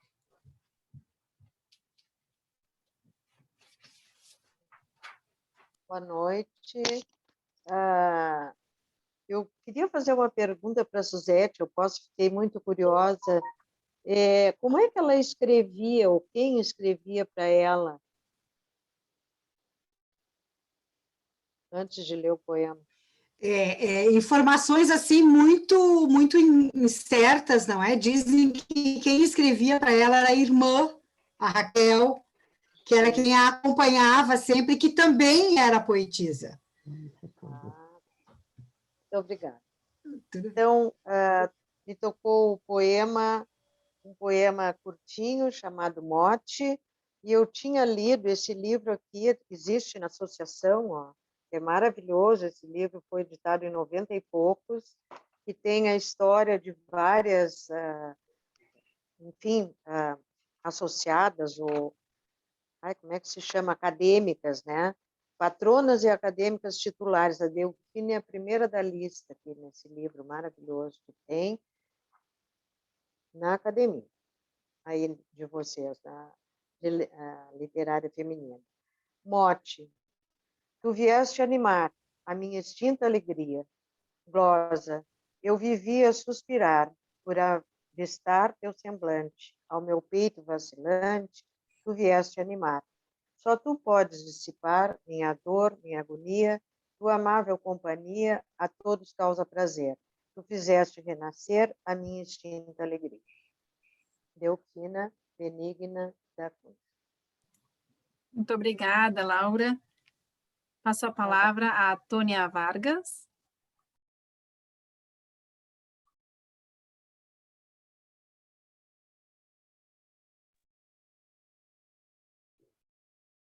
Como associada da GEB, estou dando a minha contribuição com o poema da nossa patrona. Teu ingrato proceder resfriou minha paixão. E tens visto arrefecer meu amor ardente e fido. Ó falso, a causa tem sido teu ingrato proceder. Se remorsos podes ter, faz ingênua confissão. Dize que a ingratidão que comigo praticaste, quando menos o pensaste, resfriou minha paixão. Muito obrigada. Obrigada, Tônia. Eu passo a palavra à Vera Veríssimo. Está me ouvindo? Sim, Vera, sim. Sim? Muito obrigada pelo convite, e eu agradeço 2 vezes pelo seguinte, pela oportunidade também de ter conhecido os poemas da Benigna, da Delfina Benigna. São belíssimos. Quem tiver oportunidade, procure os sonetos. Os sonetos são maravilhosos. Então, foi uma surpresa e uma alegria poder participar por esse motivo, principalmente, pela excelência dos poemas da Delfina. Então, coube a mim um dos mais dolorosos, um dos mais românticos também, por assim dizer, mas onde a alma dela, né, chora. Ela divide em morte e numa glosa, como acontecia bastante naquela época também. O morte é: todos vivem, só eu morro, em cada instante que vivo.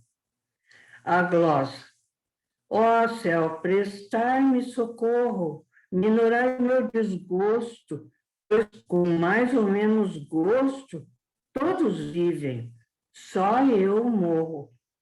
Quando em meu males um tormento excessivo e nem sequer lenitivo, acho as penas que padeço. A morte só reconheço em cada instante que vivo. Muito obrigada, Vera. Muito obrigada. Agradeço mais uma vez.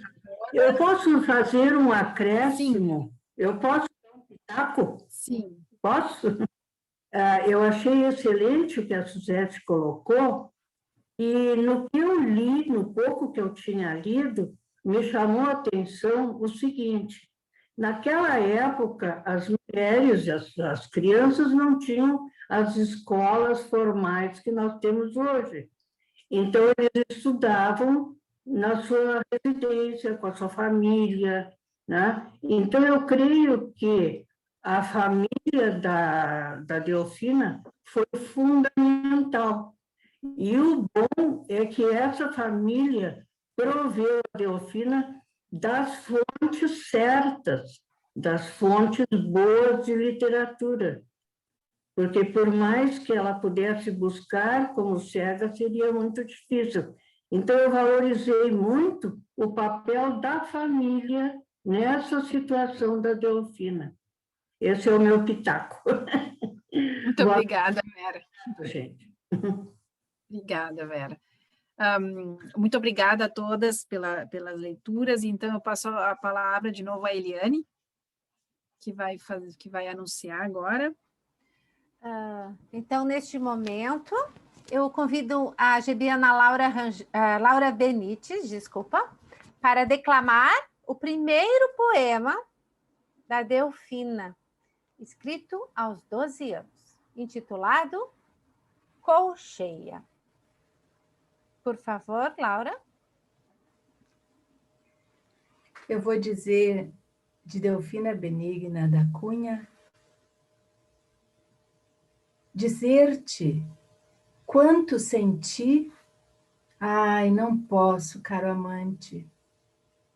Naquele ditoso instante, no momento em que te vi, foi então que eu conheci o quanto sensível sou. Meus passos, amor, guiou para junto de teu lado, e de amor arrebatado, meu coração palpitou. A Laura tem um convite também para nos fazer. Andréia, consegue compartilhar a tela, por favor? Não, por favor, me habilita, Eliane. Para esse último bloco, eu não estou habilitada ainda. Ah, tá. Ok. Habilitada. Tá bem. Por favor. Laura, é tua palavra, Laura. Isso. Ah, tá bem. Só um pouquinho. Aqui. Então, eu quero convidar a todas as presentes para participarem de uma oficina de declamação de poesia, que eu vou conduzir no dia 20 de maio, na quinta-feira, a partir das 9 horas, aqui. É uma atividade que está proposta pela nossa vice-presidente Andréa Barros, ela que me fez esse convite, e um convite que muito me honra. Então, estão todos convidados.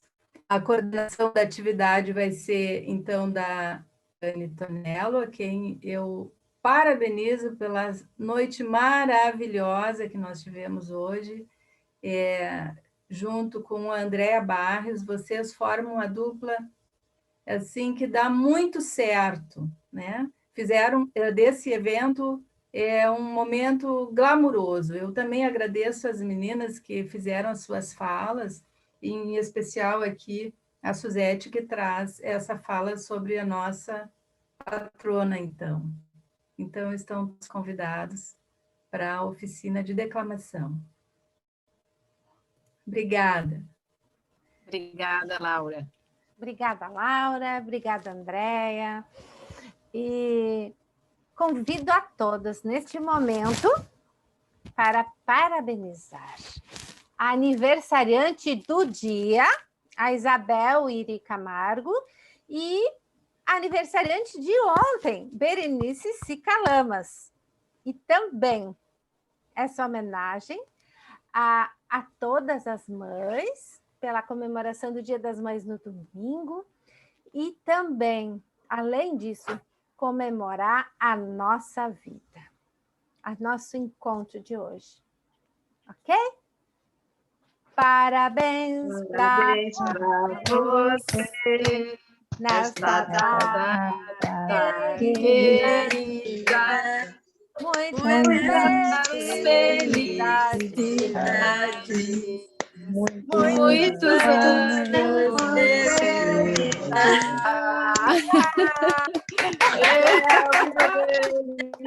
Obrigada, muito obrigada. Parabéns. Parabéns para todas. Obrigada. Alguém gostaria de colocar alguma coisa, trazer algum questionamento, alguma contribuição? Senão a gente encerra o nosso último bloco da noite. Por favor. Não temos, então? Tá ok? Tá todo mundo... Só queria agradecer. Eu só queria agradecer porque eu fiquei emocionada com o evento de hoje. Muito obrigada. Obrigada, Ivanise, obrigada. E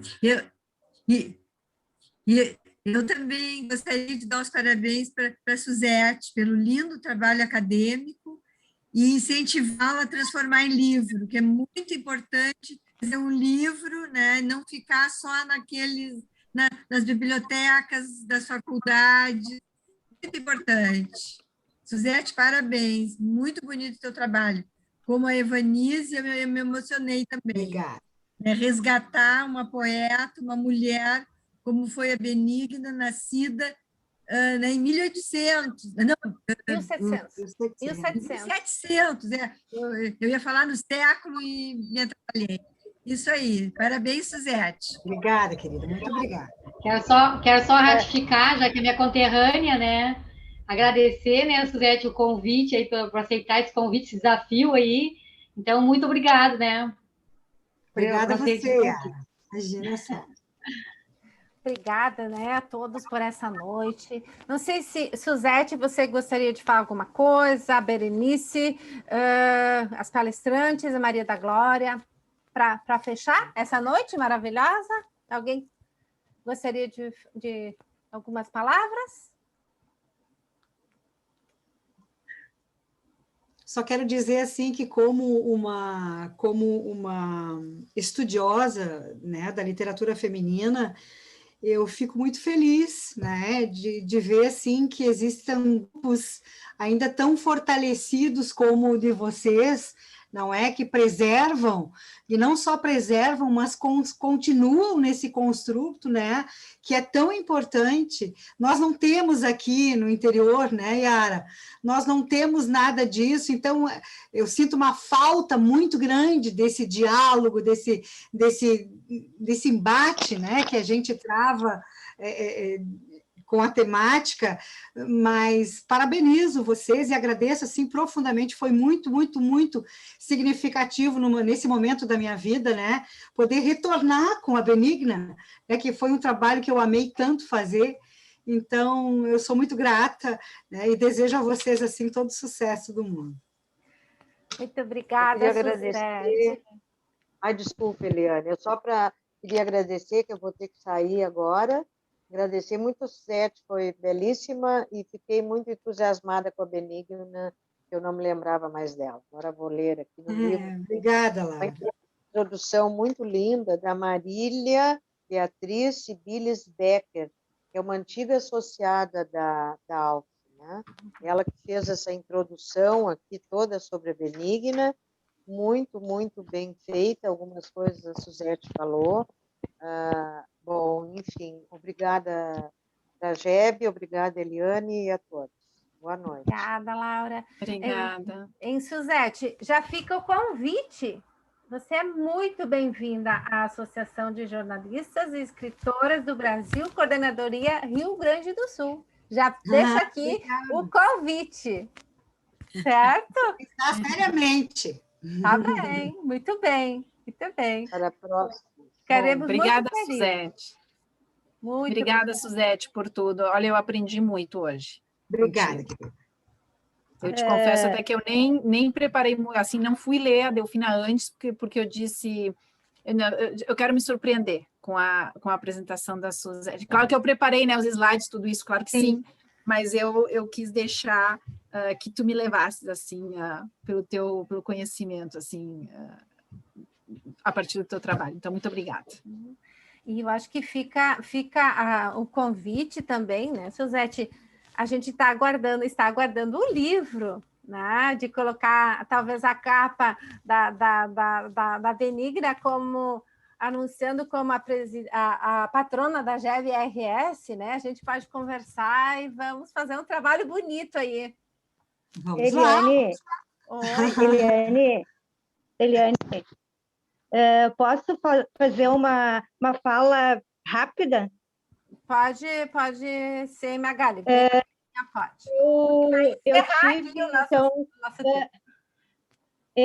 Eu estou aqui com a tese de doutorado da Suzete, eu fiz toda a leitura e realmente, né, percebo que ela faz todo esse resgate, vou até utilizar um termo que ela utilizou, da fortuna crítica da obra de Delfina, enquanto a historiografia da literatura tem uma visão unilateral, como ela mesma diz, trazendo todos aqueles aspectos mais de sofrimento, ela traz, né, a obra de Delfina, o aspecto do amor, né, o amor que aparece belíssimo ali nas poesias para a mãe dela, né, aquela dor da orfandade, as poesias platônicas para aquele amor. Então, ela resgata Delfina para nós. né? Então, um belo trabalho que merece ser lido, relido, estudado, e eu estou aqui com ele para fazer uma nova leitura, me aprofundar nesse trabalho, que com certeza teve um esforço muito grande de resgatar esse trabalho dessa mulher que naquele momento, naquele século XIX, trouxe toda uma contribuição e, como já foi bem dito, já foi bem falado, foi a primeira mulher que publicou no Rio Grande do Sul. Então, gratidão, Suzete, por nos permitir conhecer a história dessa mulher. Agradecimento. Muito obrigada, Magali.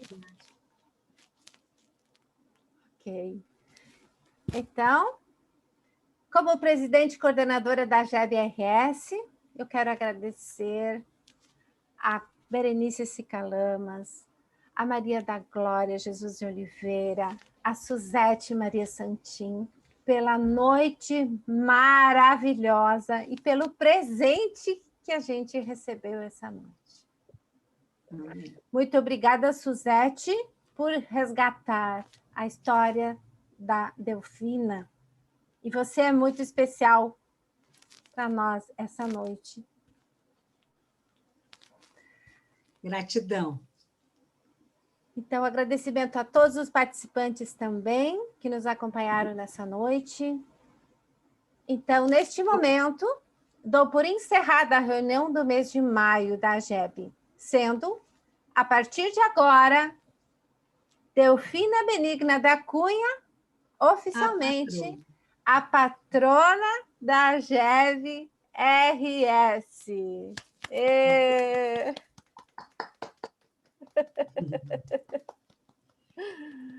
Até uma próxima. Até uma próxima. Muito obrigada. Uma boa noite a todos.